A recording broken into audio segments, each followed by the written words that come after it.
I got the horse right here. The name is Paul Revere, and here's a guy.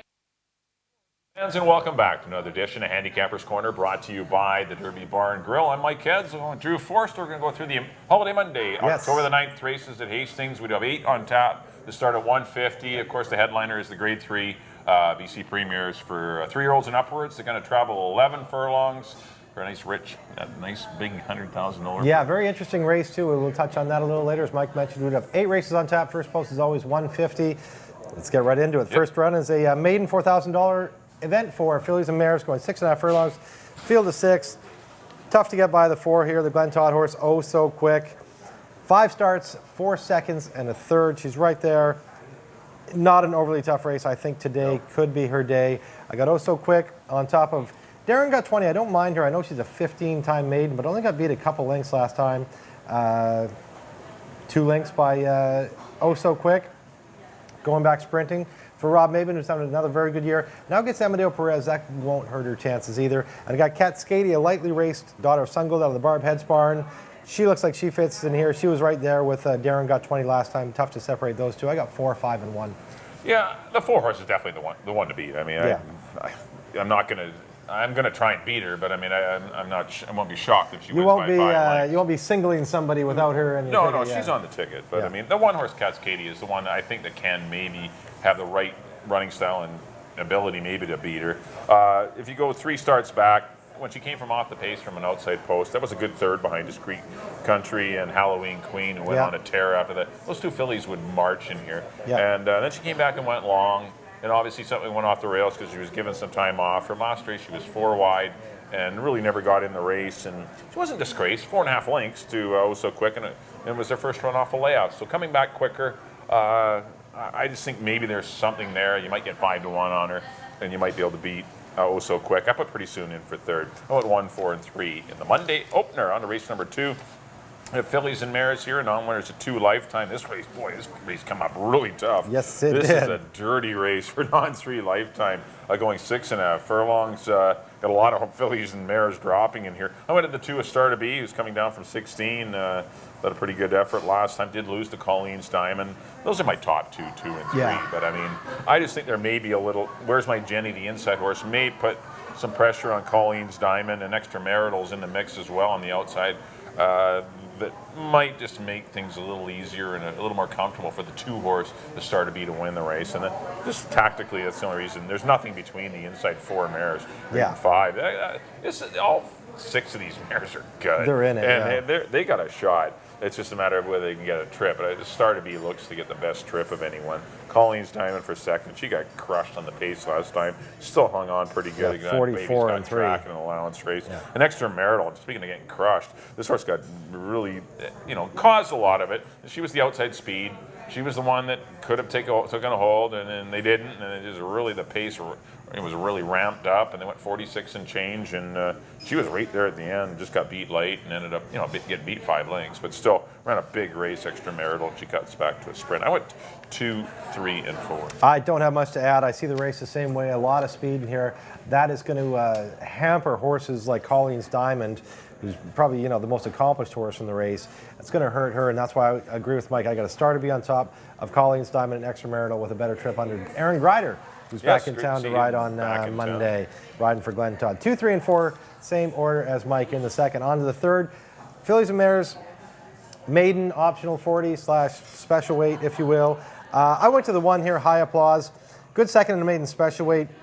3 starts back behind Where's My Jenny, the horse that ends up in the first. Where's My Jenny got loose in the lead that day. This filly made a nice move behind her. Then went to an optional race, ran into Good Luck to You, Yukon Bell. Ran a good third, only beat a length and a half behind Yukon Bell in that allowance race. Then tried the BC Oaks, 5th, Dazzling Dawn, Yukon Bell. Now into a straight maiden race, Top Connections, Craig McPherson, Richard Hamill. I have High Applause on top of the 5, 7 feathers. A full sister to Taylor Said, arguably the best horse that Glen Todd ever owned. This is a full sister, been working for her. Does have a start. I like the fact she's got a start back on the 10th of September. It was a decent race with Northern Storm, Kodiak Rose in there. That was her first start of her life. She's running against mares who had 4 or 5 starts. Now she's had a start, come back to Work Smartly, 59 flat. David Lopez rides, super live horse, 7 feathers. After that, pick one. I went with Kodiak Rose. Disappointing last time for 25. That was going long. Back in for a sprint. She should be tougher. 1, 5, and 2 for me. Yeah, I just flip-flop. High Applause is the best horse in the race, likely. I don't She's know how got much sprinter a is lot she? more seasoning than. But how much sprinter is she? Seven She's Feathers not a does. sprinter. She Yeah. has no speed. Yeah. She doesn't really have a great move. She's a road horse. Ideally they wanted to run this filly long. Yeah. And now you're taking like 6 to 5 or 4 to 5 on her at a distance she really doesn't want to run. Or not, it's not her best anyway. Yeah. She may win, don't get me wrong. She may win the money, cruise by them all just because, maiden allowance races in the fall don't tend to be overly tough. But High Applause, her sprint races were okay. And I know the connections would have liked this race to be a mile and 16. I went to 7 Feathers. I'm going to give her one more shot. The 59 flat work really cinched it for me. Yeah. She can get out of the gate. She was scratching the gate like 6 weeks ago. She was in to go, scratched, flipped in the gate. Came back last time, didn't break well, but at least got a race into her. And, Exactly. She's got the race, is what I like. Obviously been schooled at the gate, and still, that's the big key for her, to get her out of the gate and get her in play. Because she, breaks well and shows that kind of 59 flat kind of work in the race. Tough. She's going to be really tough to catch. I put Kodiak Rose in for third. I went 5, 1, and 2, but I agree. Though the High Applause horse speed, don't get me wrong. It's just I just kind of feel that she may be vulnerable just because it's not her. Yeah, that's just 6.5 isn't her distance. 5, 1, 2 for me in the third. On the fourth race, $4,000 fillies or Colts and Geldings here going a mile and a 16.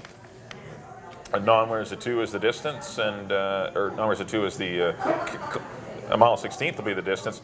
I like the one horse in here. I'm a Better Cause, kind of like Brother Rod last time or yesterday, and I just think this horse is unlucky to lose to him last time.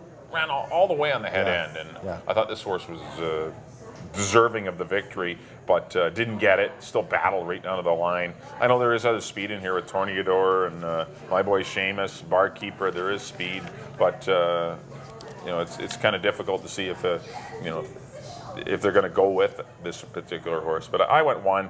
Igor is the second best horse. I mean, Igor might be the best horse if it gets the right trip. And I went 1, 4, and I put the 3-horse Tornador in for third. I don't have much to add. I got I'm a Better Cause on top. Like you, monster race last time. He runs that back. They're not going to beat him. Igor in the second spot. Did well when he dropped into a non-3. 8, 2 starts back, sprinting. Going long. A good third behind Santa Fe Trail, who's come back to run some very good races. Then an 8 on 3 short. Not as good an effort. Now going back long, this is what he wants to do. I got Igor in the second spot. And I put Chase the Money for Dave Milburn in the third spot. Coming off a good third. He was third behind Brother Rod, and I'm a Better Cause in that race, so why not put him in third? I went 1, 4, and 6 in the fourth. On to the fifth. Fillies and Mares, 4,000. Non-winners of the year or non-4, going 6.5 furlongs. Field of 7 in here. And I went to the 7, actually. I just see a fair bit of speed in here. Everybody seems to want to be part of the lead. Yeah. But Flaming Youth, Arbanita Rose, Halloween Queen, Such a Bargain. Everybody's forwardly placed. Sherry Sugar Rush ran a very good race behind a big dropper in Susan's Day last time.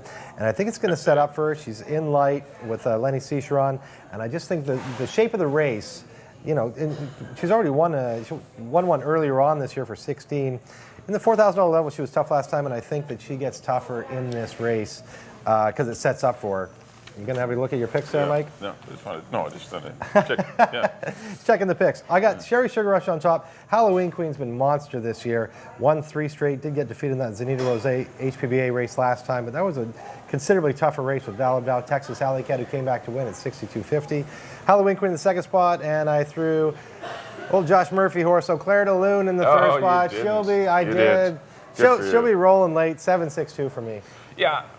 I agree. Sherry Sugar Rush is definitely the horse to beat. This horse is going to get a good pace. You got the 1, Such a Bargain. You got the 4, Flaming Youth. The 5, Arbanita Rose. The 6, Halloween Queen. There's going to be a pace in here. Yeah. And last time, Sherry Sugar Rush got beat by a class dropper in Susan's Day. And Susan's Day would be 1 to 9 in here. And Sherry Sugar Rush is going to be tough with Lenny Cicheron. I put the 4-horse Flaming Youth. Might be one that can maybe settle in behind the speed. She's shortening back up to 6.5. Her best races have been short. She can kind of run long okay, but she seems to just get caught in that last 8th of a mile, and that kind of gets the better of her. But I put her in for second, and I put the 6-horse Halloween Queen. I'm going to fault her. She's been great this year. I put her in for third. I went 7, 4, and 6 in the Monday 5th. On the 6th race, 2-year-olds going 6.5 furlongs. Made an allowance event. but a few first-time starters in here. I went the 4-horse, pardon me, Blue Tide. I like this horse. That was a big run behind Weekend Wizard. Weekend Wizard just absolutely ran them off their feet in 116 and change. Blue Tide chased the pace, was up there battling in 21 and change, 46, and still, held well to be on the board. And I thought that was a good effort. So I'm going to follow Blue Tide back. This is a lot easier race. The 3-horse Cedar Shines kind of interests me. This horse out of the Greg Tracy barn, a brother. A half brother to Herbie D. And Greg Tracy's dynamite with his 2-year-olds. Been working well. David Lopez aboard, and Mel Snow's the chances are I thought would be the next horse.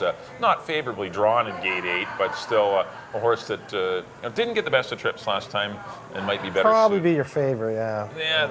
Off kind of that torn race between back, 4 or 8 between yeah. favorites. But I went 4, 3, and 8. I think those are your 3 horses. I'm not sure if I missed anyone out of that, but I went 4, 3, 8. I'm pretty similar. I got Blue Tide on top. As you mentioned, a very good run behind Weekend Wizard last time. I'm going to Blue Tide. The chances are it's been right there. 2 starts back, just got beat by Ruggiero in a maiden special. It was unlucky to get beat that day. Mel Snow's having a very good year, and he does well with his 2-year-olds too. They got the Chancellor in second spot. I went to the other Mel Snow runner in here, Random Act.